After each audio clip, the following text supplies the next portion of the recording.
Hey everyone, good to see you. So today I'm going to Alison's again and we're going to do some more cooking, but today we're going to cook some pizza. And she'll explain what kind of pizza we're cooking and we're going to make it all from scratch. And of course, I get to taste test it. So here we go.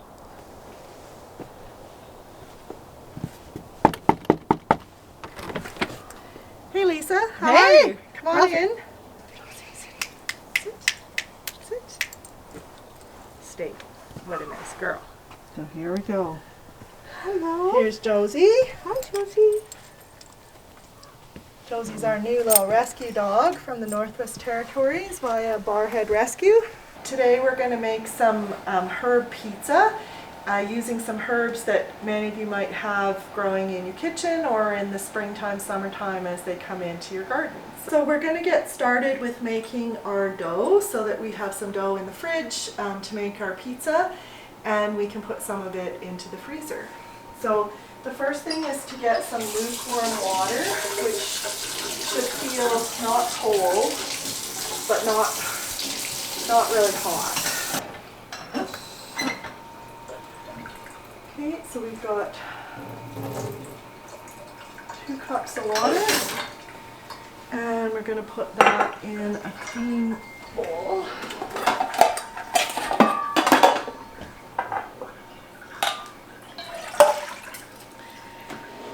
And to that, we're going to put 4 teaspoons of raw yeast.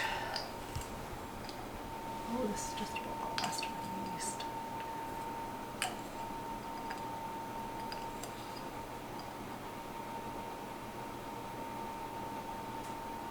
Oh, we're going to be just enough yeast. And then we're going to put in 2 teaspoons of sugar to feed our yeast. And we're going to whisk this up, and we know our yeast is live. If you come and look, Lisa. So when we let the yeast sit, you can see that it's starting to bloom where the yeast is feeding on the sugar, and we're going to let this sit somewhere warm for 5 minutes, and then it will be nice and frothy to make our dough. The yeast is nice and frothy, so we're just going to gently just stir it up, make sure we get all the sugar on the bottom to feed our yeast friends, and now we're going to make the dough.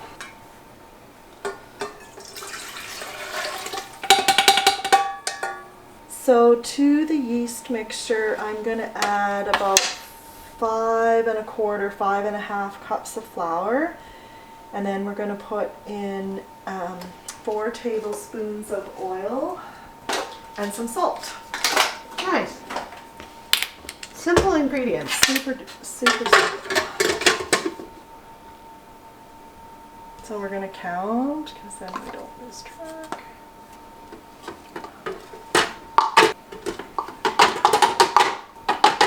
And then we're going to do, this one is kind of, it might be up to another half, but we're going to see as the dough comes together. 2 teaspoons of salt, because otherwise the dough tastes funny.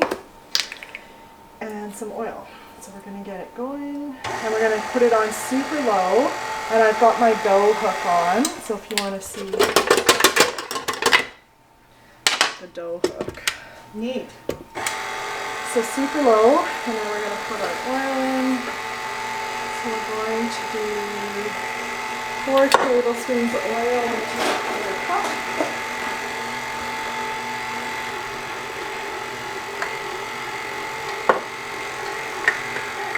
So you can come and see it come together. Now we're just going to put a little bit more flour in until it starts to come away from the sides of the bowl. Was that at a low speed right now? Yeah, it's at the lowest speed, because otherwise this is a heavy duty mixer, but you'll actually blow your motor if you turned it up, and it would be too hard on the motor.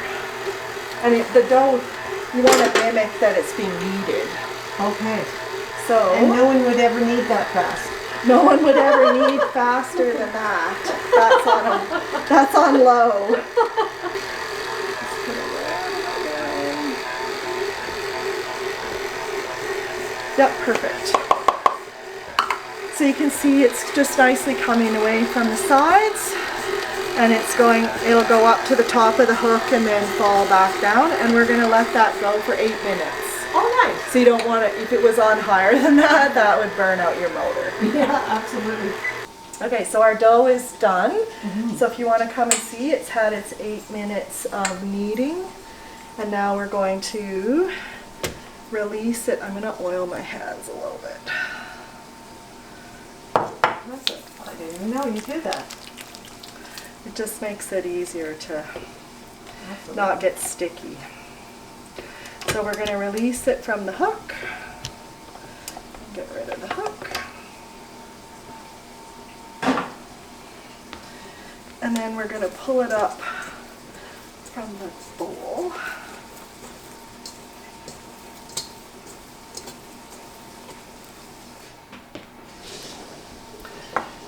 And we're going to oil our bowl with just that. Oh, that was about a tablespoon. And then if you can come, and then we're just going to turn the dough over and over to form a nice ball that's all oiled. And now we're ready to put it into the oven. And all I'm doing with the oven is turning the light on. And then that'll be just warm enough, and it'll stay in a nice warm draft-free place. And we're just going to cover it with a clean tea towel, and I'm going to fold it over so I don't get it too dirty in the oven. And then my mixer bowl is a little tippy, so I'm just putting it in another pan. And then I need to put the rack of the oven down a level. The oven was on earlier, so it's still hot. And I just want to check it's not too hot. Okay, it's all good. So we'll put that in, and it's going to rest in the oven for 30 to 60 minutes. 60 minutes is a bit better to get it so that the dough nicely rises. And this is the first rise, and then I'm going to break it into smaller balls. There's 2 big pizza in that bowl, and then I'm going to put them, cover them, one with saran wrap and put it in the fridge, and the other one I'm going to put in a plastic bag, like oiled, and then put it in the freezer for 3 months. I've had the dough in the fridge just because I had made it a little bit ahead. And so I've got my dough out, and I've got my oven preheating to 450 Fahrenheit. And we're going to put the pan into the oven. I've got a seasoned stoneware pan. If you were using a cookie sheet, you'd want to lightly oil it, but the stoneware pan or the pizza stone works the best. And you want to preheat the pan in your oven as the oven is preheating. So it makes for a nicer crispy crust if your pan is hot when you're stretching your pizza dough and getting it ready to go back in the oven to bake. So one of the things that we're going to do to get ready while the pizza is preheating is just to prep our cheese. And this is pizza mozzarella. You could use fresh mozzarella. Pizza mozzarella is the most stringy. And we're going to use, I think I'm going to do the whole block. And if we have any cheese that we don't put on the pizza, even when it's grated, then you can put it in the freezer and save it up for next time. So to just save some time with grating, I've got my food processor set with the grade blade. And we're just going to make a terrible noise that Lisa can blank out. There you go. So with a push of the button, we got all the cheese grated, and saves a ton of time from doing it by hand. So we're all ready to go with that. So we're just going to put our cheese into a bowl so that we're all ready to assemble our pizza. Sit.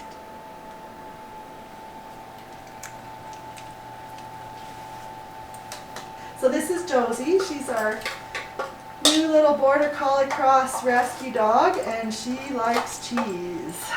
And the other cheese dog is hiding in the basement. I take our preheated pan out of the oven, and it's smoking hot. So I just want to be careful with that. And then the next thing we're going to do is just take a little bit of finely ground cornmeal and just lightly sprinkle it on, and it just helps the pizza to not stick and gives it a little bit of a crispy crust. Just a little bit. Got our pizza dough out, and I oiled it before I put it in the fridge. And then I'm just going to stretch it out to about the size of the pan. And because the pan's hot, I want to get it fairly stretched before I put it in the pan so that I don't inadvertently touch the pan. And you just keep working it around, and gravity kind of does its thing. Oops. And then very carefully, because it is smoking hot, I'm going to stretch it into the pan. You could roll out your pizza dough too. I just find it just as easy to stretch it. And if it gets some little holes, just pull it back. The dough's still a bit cool, so it's not quite stretching as far as I want it to, but I think that's probably it. So the next thing we're going to do is I like to sprinkle the edges of the crust with Italian seasoning, and we'll put the recipe for this up as well. So I just make my own Italian seasoning, and it's got a nice kick to it with some chili flakes and some oregano and some rosemary and parsley.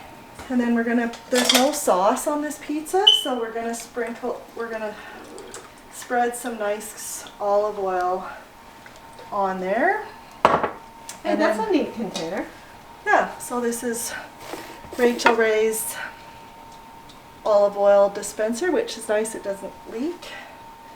We've got our pizza, or our cheese, and so this is it's kind of a backwards pizza that we're going to put the cheese on first, and that's what we're actually going to bake in the oven, and then we're going to put the greens on top. So we're going to get the cheese nice and covered so that we have a nice layer of cheese. If you're doing fresh mozzarella, then you would have your slices of fresh mozzarella. Okay, so we've used our whole block of mozzarella, and that's going to melt down and get all bubbly. And then I'm going to remember that the pizza stone is smoking hot, and put my mitts back on. Oh. So that's a preheated 450 degree oven. We preheated the stone, and now we're going to bake it for about 12 minutes. And check it at that point, and we'll be back in 12. So we've got our fresh basil here, and this was some hydroponic basil that we picked up at Co-op. No, Safeway. Safeway. We've got some Italian parsley, and then this is the basil that I've picked all the leaves off and washed, and then we've got our arugula here, which you could substitute for baby spinach. If you couldn't find it, you could use regular parsley. It would just need to be chopped up really fine, but the basil is kind of the star of the show. So the arugula is nice and peppery, but you could substitute for baby spinach. And so I did pick off and cleaned up the basil and the parsley, and so these are the stems, and I'm actually going to keep those for later for making stock or making stew, and I just put them in the freezer. I'm going to give the parsley a rough chop, so I'm just going to roughly chop it up. If the basil was bigger than this, you could give it a chop up as well, but I think that baby basil is fine. And we'll just put that in here. So that's ready to go, that's ready to go. And then I'm just gonna pick, the arugula actually looks good, and it doesn't have very long stems. If it did, then you could take the stems off the arugula too, but I think we'll be okay. And then the other piece that we're gonna get ready is I do have a lemon here that I had taken some of the zest off for something else. And I'm just gonna squeeze the lemon. And we're gonna make a little bit of dressing for our herbs. So I've just got a Tupperware lemon juicer just to get the pits out.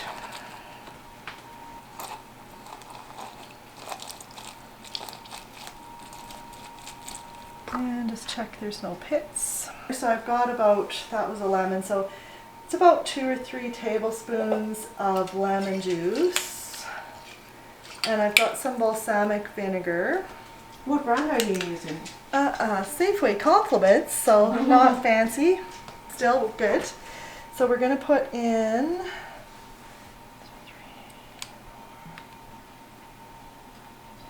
So we'll put in 2 tablespoons of balsamic. If you really like more acidic, then you could put in a bit more.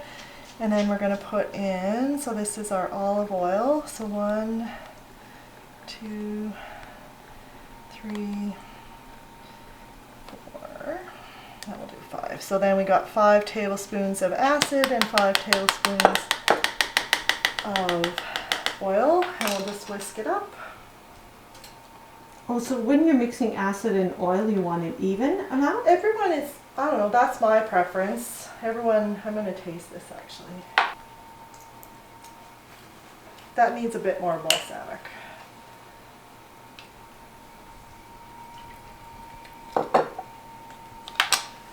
So we ended up then with 3 of lemon juice, 3 of balsamic, and 5 tablespoons of oil. So we're just going to put it into a salad shaker here and just give it a really good mix. Alison, you always have the coolest tools. I know, this is Pampered Chef.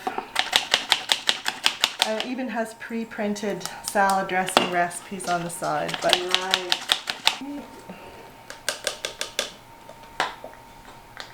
So let me just, and I'm going to put a bit of salt and pepper in here. So this is a dressing for the greens that we're going to put on top of our bubbly cheese pizza. Let's turn the dinger off. And we're just going to quickly put our herbs together.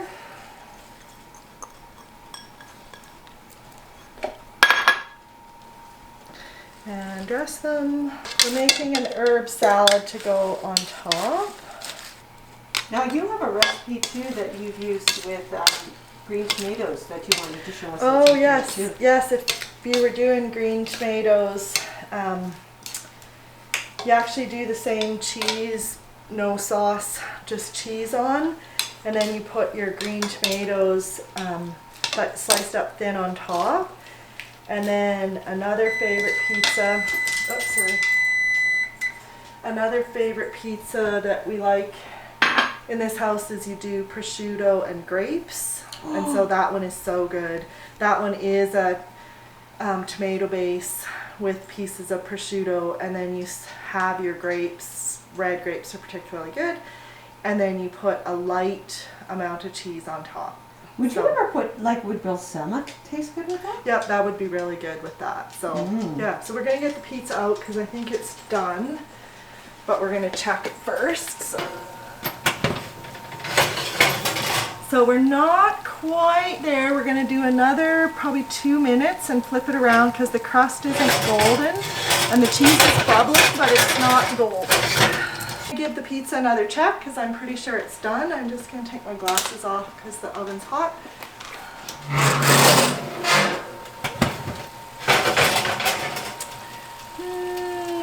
another minute, Lisa.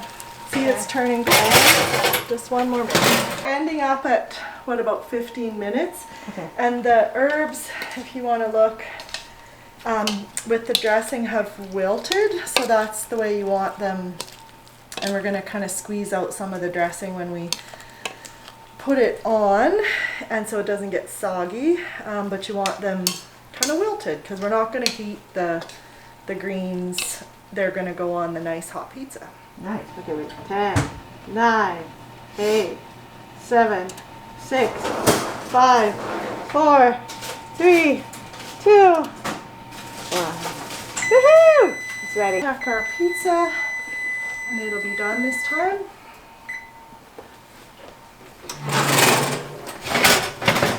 Oh, perfect. So that's nice and golden brown. It's bubbly on top. Crust is golden and it's smoking hot and bubbly. So we're going to put our greens on.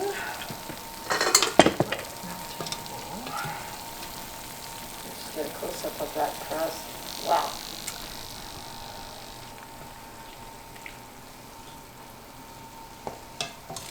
So I'm just squeezing out some of the extra dressing. But then there'll be a nice little balsamic lemon flavor on the cheese. That is hot. It's really sizzling, isn't it? All right. I bet you'll want a piece of this now. That looks really good, actually. And I'm just going to put some Parmesan on.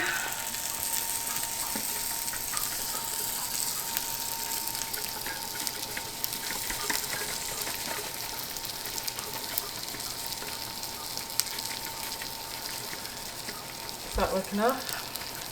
Looks good. And some pepper.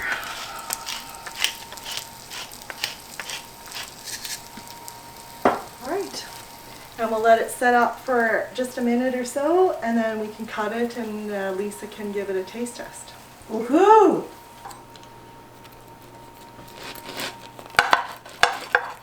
I think you're my favorite guest. Wow, look at that, everyone. Yummy. Okay, here we go. My test trial.